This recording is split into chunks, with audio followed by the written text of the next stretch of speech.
All right, what is going on, everyone, and welcome back to another Black Desert video. So today I want to talk about 5 outdated beginner traps in terms of items and or information in the game that I think is a little bit outdated, simply because as time passes, gear progression shifts, and there are still things in the game that you can do, but it's not efficient, nor should you do it because of a lot of different reasons, and I want to talk about it.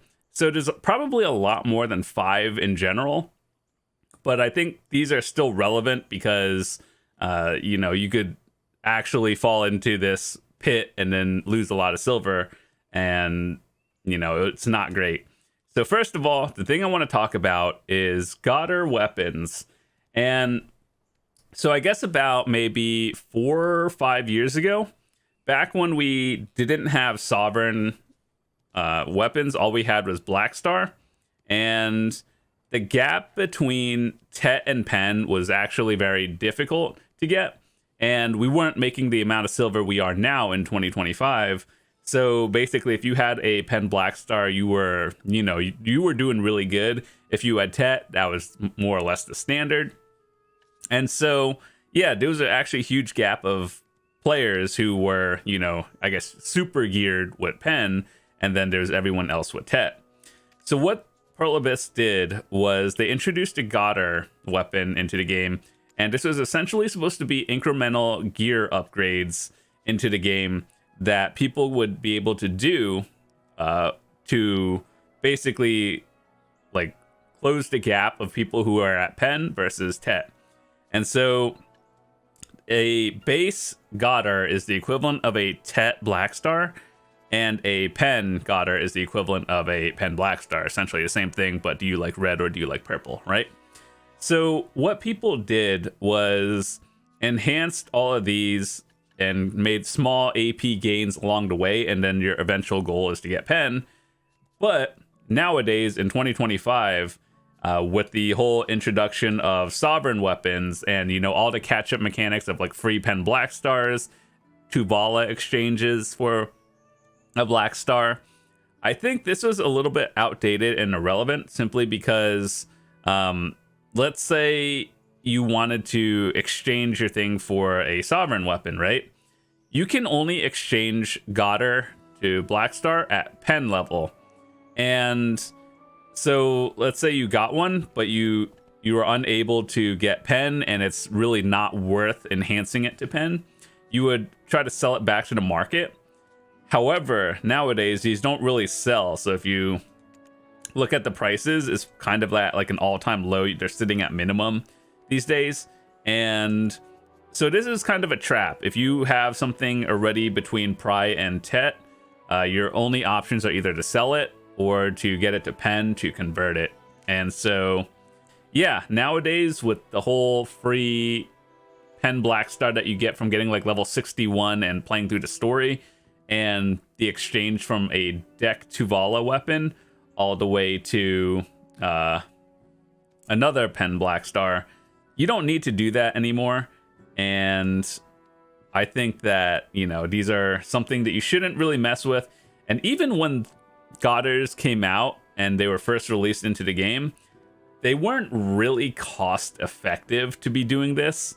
You were doing it simply because, you wanted to push yourself up another AP bracket or two. Nowadays, it's just not worth the amount of silver. And if you look at like Blackstars, it's not even really worth enhancing them to Pen either. The way there's still Pens on the market is simply because people click them for fail stacks, and there's a chance it actually goes, and then you would sell it. So is it profitable to do? Not really. Godr is definitely not something to do. But yeah, the gap between AP is a lot different now.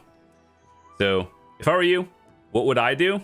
If you have a Tet and you want to get it to Pen, keep raw tapping it and then try to build fail stacks, and eventually it'll go. Or just save up silver and then buy the Pen, convert to Sovereign, and then you're good to go. Just make sure not to touch Godr anymore, simply because it's not worth the silver. I can assure you that. The next thing I want to talk about is Jetina weapons and accessories. Now, at least here on the North American server, you can get 3 or 1 of 3 accessories. You can actually get it 2 different ones. You can get a Pen Crescent, a Pen Narc, or a Pen Tungrat earring. And ever since they introduced Karazad accessories into the game, and also Deberekas, these kind of started falling off in terms of, you know, are they worth it? And the reason why these are in the game was before Deberekas, people would be running like ogres, you know, basilisk, Voltara belts, Tungrads, and everything, and like Eye of the Ruins, Tungrad accessories. And these were an alternative to get your first or second pen accessory without having to go through the whole RNG process. And back in the day, these were actually worth the value.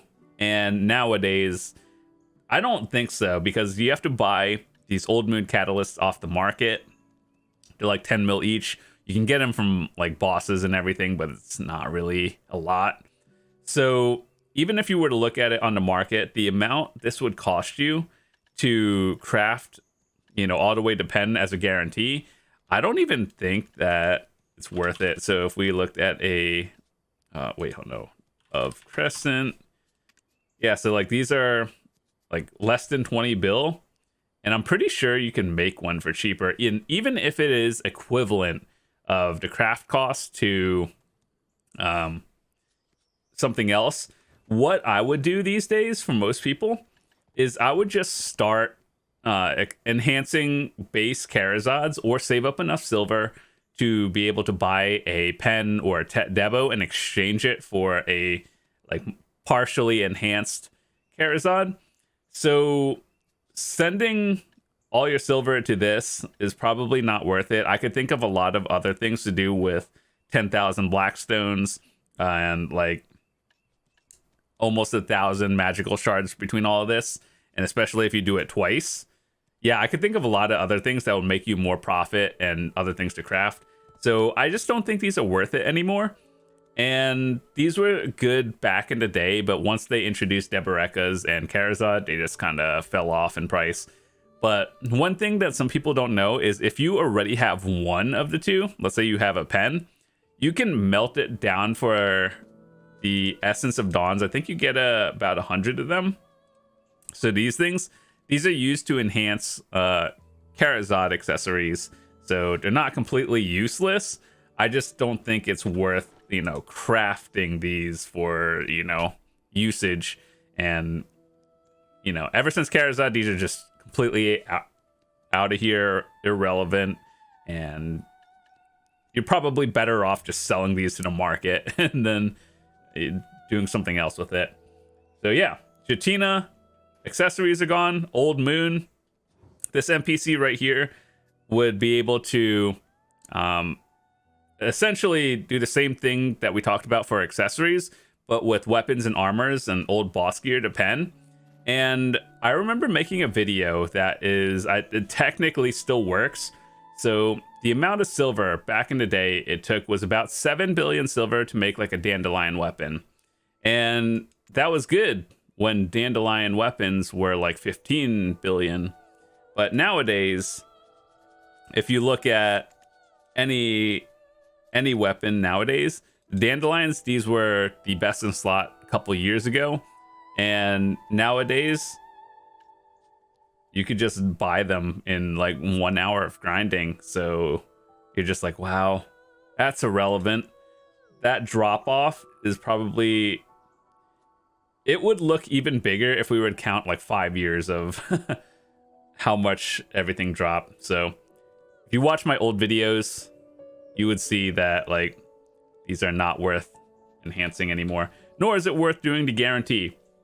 This system was basically in place to allow people guaranteed progress over time and not having to go through RNG. But nowadays, you should just buy it.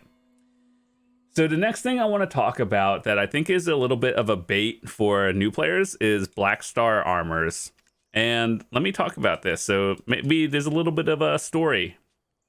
So back in the day, you would have to, well, I guess it still works like this now, but you know how you have to get your boss gear to pen and then Capris level 10, right? So Blackstar Armors were in the game because there used to be a Capra Stone drought in the market, so people weren't able to get, Capris for almost a solid year back in the day. And so they introduced Blackstar Armors, and what you had to do is just get it to pen, and then I don't know if you had to get to flame. I think you still did. But either way, when you had pen, you could exchange it for Fallen God armor. So nowadays, what you would do is, one, you could skip the entire process and straight up just buy it. Or you can actually buy Capra Stones. And these are like at an all-time low. So in the past like year or so, Capra Stones have never recovered to the 3 mil cap. And it's probably the cheapest it's ever been if you ever want to, get your offhanded Capris 20 or, make your own Fallen God armor. I think it's about equivalent nowadays, or like relatively cheaper to make it yourself. However, with Blackstar Armors, that was just one of the things that was an alternative to doing that, and you didn't need the Capra Stones. So another reason why it's bad to do that is because you have to enhance it to pen. And as I talked about with Blackstar Weapons earlier, they're, for the most part, using the same stacks you would normally. And so I think you would be sinking a lot more silver just for a chance to get it to pen, versus now you could just buy it with no RNG. So yeah, Blackstar Armors weren't really even good back in the day. It was just, people who were desperate for it, and enhancing it wasn't even good when it was relevant. So either way, nowadays in 2025, that is, you should probably avoid doing that. Now, the next two things I want to talk about are more on the information and, some things that I think are still relevant, but you don't want to be the one doing it. So this one is more on the information side, the Monster Zone info tab. So this thing right here. Now, I talked about all of these in one of my videos, or actually a couple of them, where I talked about the best places to grind for blank, like silver, XP, and everything else. And I personally think that while this is probably about 80% accurate, there is still things and information here that I think is irrelevant. So like, for example, if you as a new player wanted to look at all of these grind spots and be like, okay, so where do I grind for XP? You could click the hashtag, I guess, and the game recommends some spots for you. However, as a person who has been playing for a very long time, and also as a person who has actually tested these spots, there's a lot of things that are, not even here that I would recommend. For example, for combat XP, let's say you wanted to push level 66, the best spot to grind is Underground Gyfin. That's not even listed on here. And so, yeah, a lot of this information is dated. I really wish if Perlibis watched this video, they would, maybe look at it again. And they're the ones that have, the data and everything. But as players, all we could do is test it. And I can assure you, not all of these are bad. A lot of these are just outdated. So if you want to watch my video on the actual best places to grind for XP, silver, Agris, I'll leave a link in the description. And those are more detailed videos. Those are probably like 30 minutes each. However, I talk about a lot of things in detail, but this one is more of just like a, hey, just be careful with what you're doing here. And that's about it. So the last thing I want to talk about is a little bit of a tricky one because it is still a relevant item. However, you don't want to be the one making it, but someone has to do it to keep them in stock. So what we're going to be talking about is infinite potions. So back in the day, these were considered treasure items, kind of like, the telescope and the compass kind of treasure items. They weren't able to be sold on the market, but I think it's a really good thing that they allowed it. simply because as you progress towards the end game and the higher end grind spots and even PvP, these are basically mandatory. If anyone tells you it's like, oh, I don't need it, it's mandatory. Just trust me. You go through a lot of potions an hour at high end grind spots. So yeah, why do I say it's kind of like a beginner trap? Is because now that you can buy it, the ways you are able to get it are doing the weekly quest, which would, you know, actually just take you a long time, multiple weeks in general. And also, if you're grinding for the straight up potion piece in general, then that takes a lot more time. Whereas if you were to actually just go buy one off the market, where would it be? It's like right here. And I know you're probably thinking, oh, there's none on the market. Dude, one just sold today and there's like no orders. I guarantee you on basically every server, if you were to put an order on one, you would probably get it within 24 hours. So here's the difference. Do you want to grind hundreds of hours to get the potion just to say you did it yourself? Or do you want to grind, I don't know, even as a beginner to intermediate level player, getting what, 11 all the way to maybe 16 billion? How long does that take? Maybe 16 to 20 hours, maybe less, depending on where you are in the game. But it's like the time difference to just buy it is a lot better. However, I do understand that someone has to do it to keep them in the market. So for all of you out there who enjoy grinding the potion spots, I hope you have good RNG. I hope you get all the pieces. And I just hope that you just keep enjoying, you know, grinding those spots so you can put them back in the economy. And yeah, so with that said, someone has to do it. You just don't want to be the one that does it. And it is what it is. But either way, a lot of people have also asked me, which one should you get? The health potion is, you know, the one I would recommend people to get first. And I guess it depends on your class. Some classes don't really even need it. But I think they are both mandatory no matter what, just because it's like so convenient. Once you have it, you just never have to think about another potion again. And so, yeah, I would recommend getting them both eventually. And, you know, I guess the only thing that, I don't know, if you buy it, you used to be able to get a title like the Herald of Dawn and Dusk. I don't know, if you buy it, can you still get the title? I'm not sure. But either way, if you just want the effect of the potion, just buy it. But yeah, with that said, that has been 5 things that I think are outdated and beginner traps for people. There's probably a lot more, so if you enjoyed this video and want a part 2 eventually, just drop a quick like on the video. And with that said, I've been playing this game for a lot of years, and I have a pretty good idea of the economy in this game and things that I think are, you know, a bit outdated. So yeah, hopefully you guys enjoyed it. If you're new to the channel, hit that subscribe button. I would love to see you guys come back. I have a bunch of videos coming up in the near future, and I will see you guys later. Peace.